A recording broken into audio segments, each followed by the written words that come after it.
Hello everyone. आज हम John Milton the great English poet के बारे में डिस्कस करेंगे। पोइट के बारे में डिस्कस करने से पहले मैं अपना इंट्रोडक्शन दे देती हूँ। I am Rajni Meena, assistant professor, government college Rawatbhata. John Milton was an English poet and intellectual who served as a civil servant for the Commonwealth of England under its Council of State and later under Oliver Cromwell. He wrote at a time of religious flux and political upheaval and is best known for his epic poem Paradise Lost, written in 1667, written in blank verse and widely considered to be one of the greatest works of literature even written. Writing in English, Latin, Greek, Italian, he achieved international renown within his lifetime. He celebrated Areopagitica 1644, written in condemnation of pre-publican censorship, is among history's most influential and impassioned defenses of freedom of speech and freedom of the press. His desire for freedom extended into his style. He introduced new words coined from Latin and ancient Greek to the English language and was the first modern writer to employ unrhymed verse outside of the theatre or translations. William Habley 1796 biography called him the greatest English author, and he remained generally regarded as one of the prominent writers in English language, though critical reception has oscillated in the centuries since his death.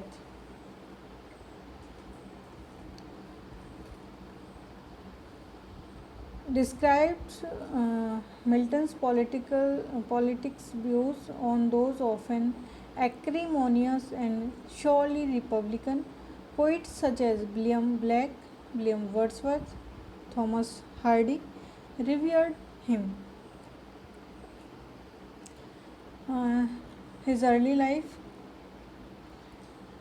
John Milton was born in Bread Street, London on 9 December 1608.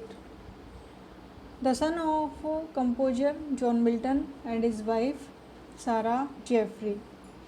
The senior John Milton moved to England around 1583 after being disinherited by his devout Catholic father Richard the Ranger Milton for embracing Protestantism. In London, the senior John Milton married Sarah Joffre and found lasting financial success on a scrivener. He lived in and worked from a house on Bread Street where the Mermaid Tavern was located in Cheapside. The elder Milton was noted for his skill as a musical composer, and his talent left his son with a lifelong appreciation for music and friendship with musicians such as Henry Lowes.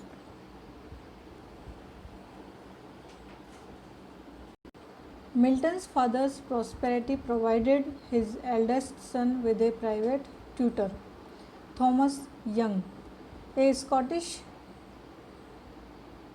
Presbyterian with an MA from the University of St Andrews. Research suggests that Young's influence served as the poet's introduction to religious radicalism. After Young's tutorship, Milton attended St. Paul's School in London. There, there he began the study of Latin and Greek, and the classical language left an imprint on both his poetry and prose in English. He also wrote in Latin and Greek.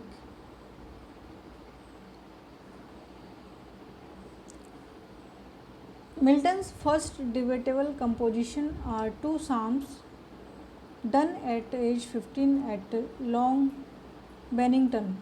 One contemporary source is the brief lives of John Everett, an uneven compilation including first hand reports.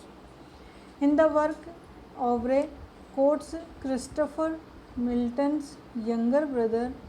When he was young, he studied very hard and sat up very late, commonly till 12 or 1 o'clock at night. Aubrey adds, his complexion exceeding fair, he was so fair that they called him the Lady of the Christ College. In 1625, Milton began attending Christ College, Cambridge. He graduated with a BA in 1629, ranking fourth of 24 honors graduated that year in the University of Cambridge. Preparing to become an Anglican priest, Milton stayed on and obtained his Master of Arts degree on 3rd July 1632.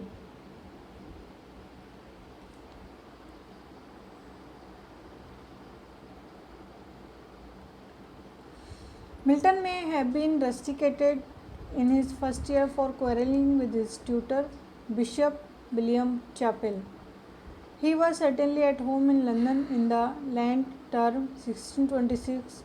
There he wrote his Elegia Prima, a first Latin elegy to Charles Diodati, a friend from St. Paul's, based on remarks of John Everett. Chappell ripped Milton. This story is now disputed, though certainly Milton disliked Chappell. Historian Christopher Hill cautiously noted that Milton was apparently rusticated and that the differences between Chappell and Milton may have been either religious or personal.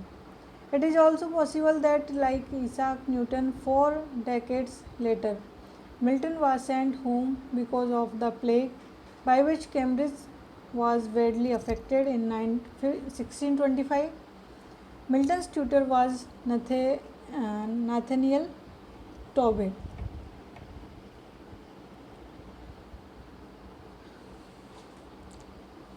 At Cambridge, Milton was on good terms with Edward King, for whom he later wrote Lycidas.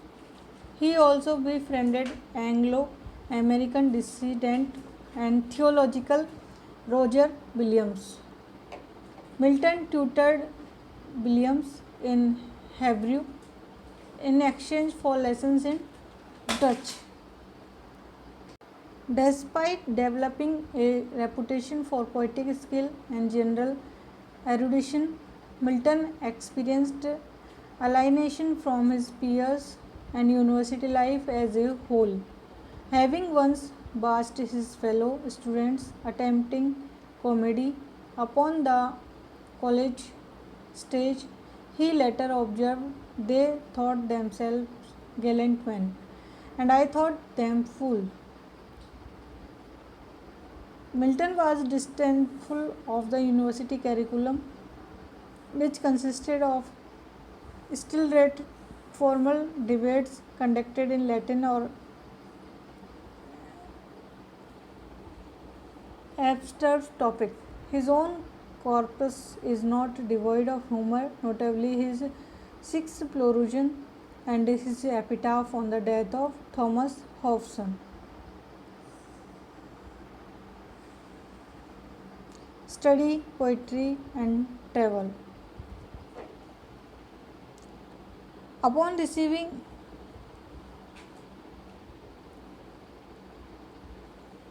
his MA in 1632, Milton retired to Hammersmith, his father's new home since the previous year. He also lived at Horton, Berkshire from 1635 and undertook 6 years of self-directed private study. Hill argues that this was not retreat into a rural idyll.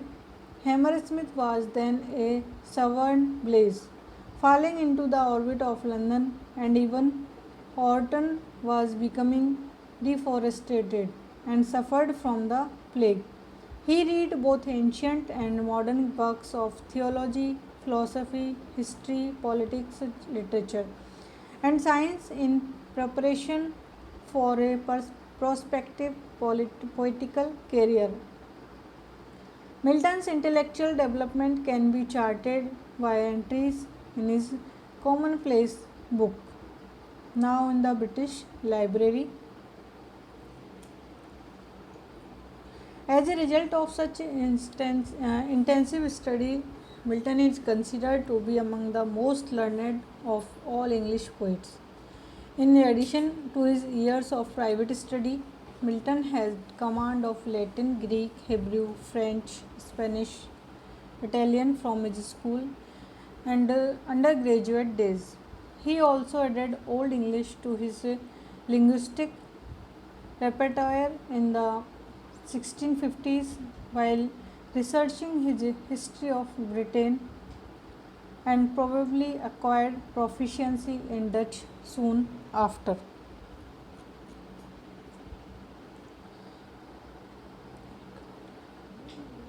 Milton continued to writing poetry during this period of study. His Arcade and Comus were both commissioned for masques composed for novel patrons, connection of the Egerton family, and performed in 1632 and 1634 respectively. Comus argues for the virtuousness of temperance and chastity. He contributed his pastoral elegy Lycidas to a memorial collection for one of his fellow students at Cambridge. Drafts of these poems are preserved in Milton's poetry notebook, known as the Trinity manuscript, because it is now kept at Trinity College, Cambridge. In May 1638, Milton embarked upon a tour of France and Italy that lasted until July or August 1639. His travels supplemented his study with new and direct experience of artistic and religious tradition, especially Roman Catholicism. He met famous theosists and intellectuals of the time and was able to display his poetic skills. For specific details of what happened within Milton's grand tour, there appears to be just one primary source, Milton's own Defensio Scanda.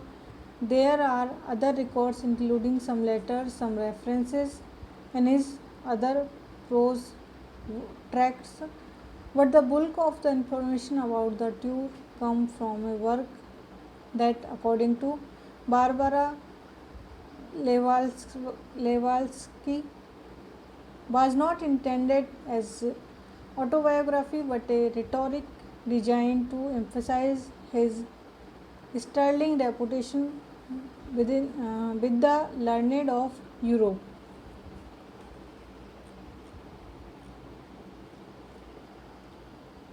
Civil War, prose tracts, and marriage.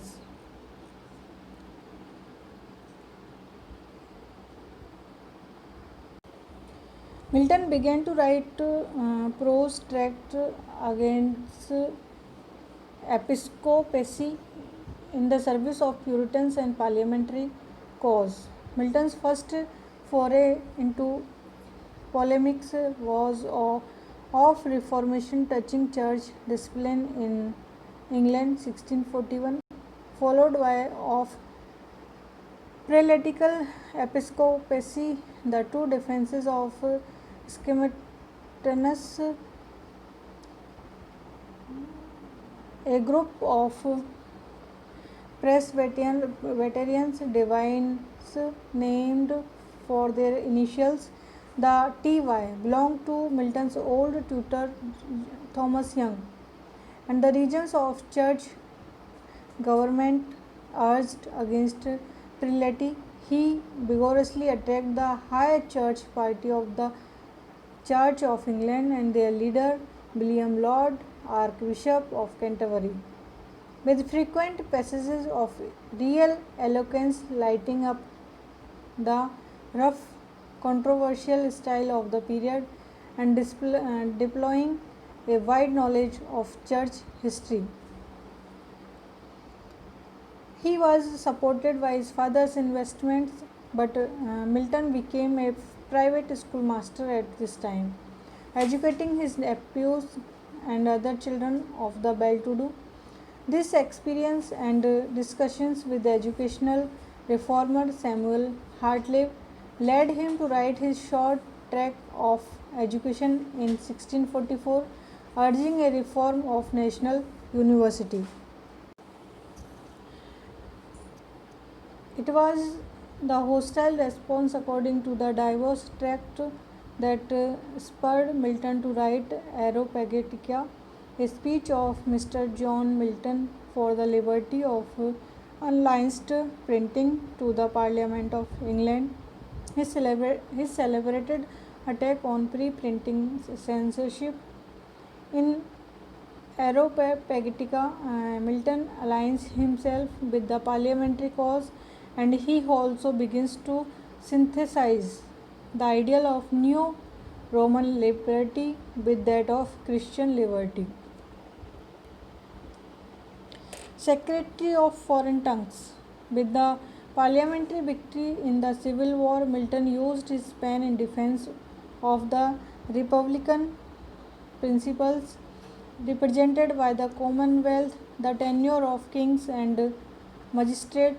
1649 defended the right of the people to hold their rules to account and implicitly sanctioned the regicide.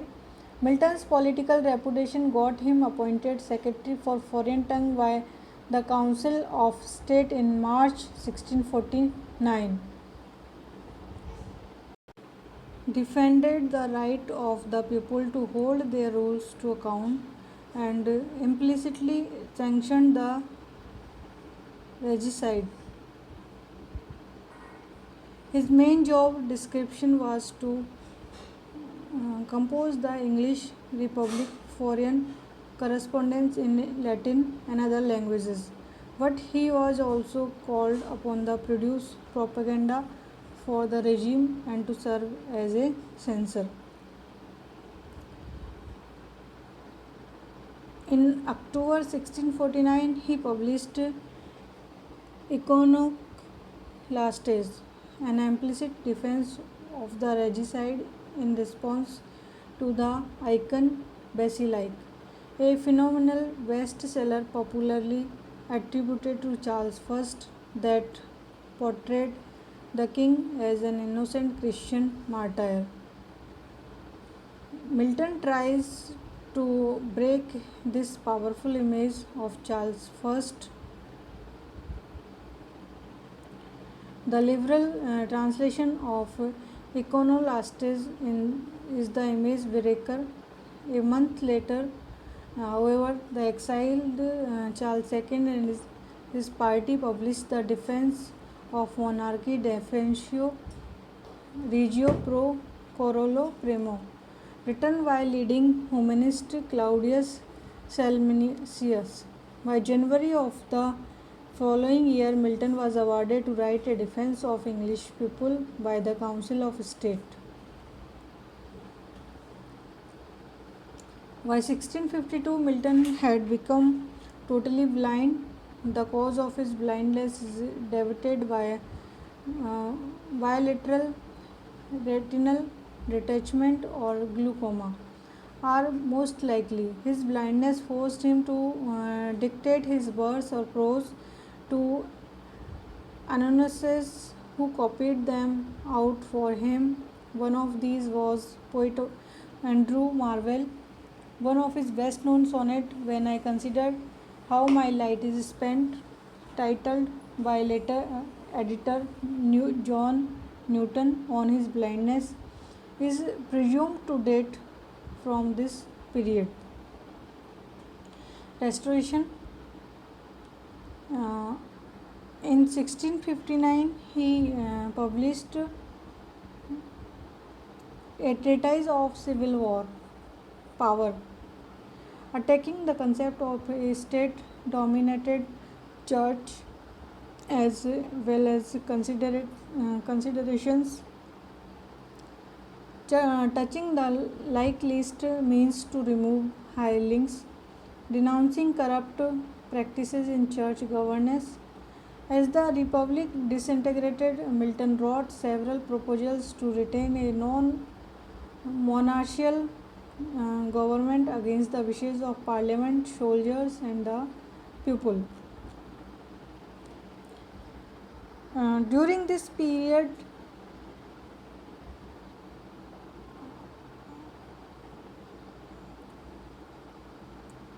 Milton married Elizabeth Minsul for third and final time on 24 Feb 1663.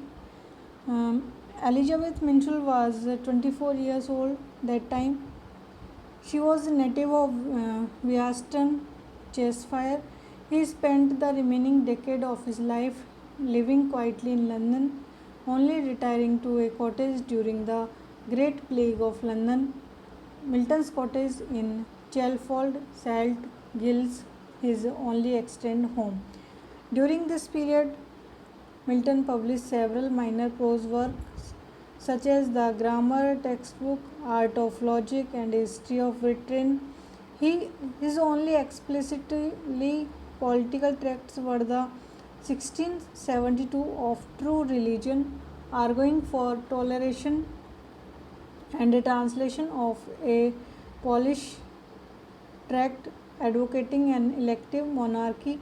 Both these works were referred to in the exclusion debate, the attempt to exclude the heir presumptive from the throne of England, James, Duke of York, because he was Roman Catholic. That debate preoccupied politics in the 1670s and 1680s, and the precipitated the formation of the Whig Party and the Glorious Revolution. Milton died of consumption on 8 November 1674 and was buried in the Church of St. Giles without Cripplegate Gate, 4 Street, London. According to an early biographer, his funeral was attended by his learned and great friend in London, not without a friendly concourse of the vulgar. A monument was added in 1793, sculpted by John Bacon the Elder.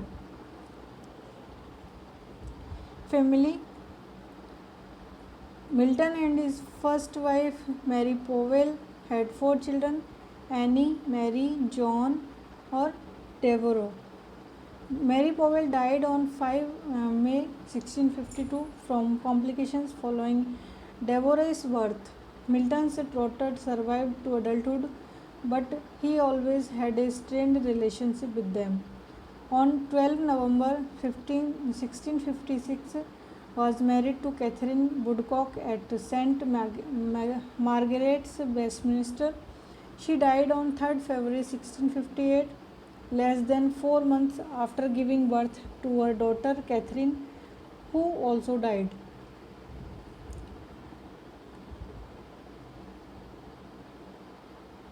Third time, he married Minshul, the niece of Thomas Minshul, a wealthy apothecary and philanthropist in Manchester. The marriage took place at St. Mary, Aldermary, in the city of London. Despite a 31-year age gap, the marriage seemed happy, according to John Avery, and lasted more than 12 years until Milton's death. Uh, Samuel Johnson, however, claimed that Minchul was a domestic companion attendant and that Milton's nephew Edward Phillips related that Minchul oppressed his children in his lifetime and cheated them at his death. His nephew Edward and John Phillips, sons of Milton's sister Anne, were educated by Milton and became writers themselves. John acted as a secretary and Edward was Milton's first biographer. Thank you.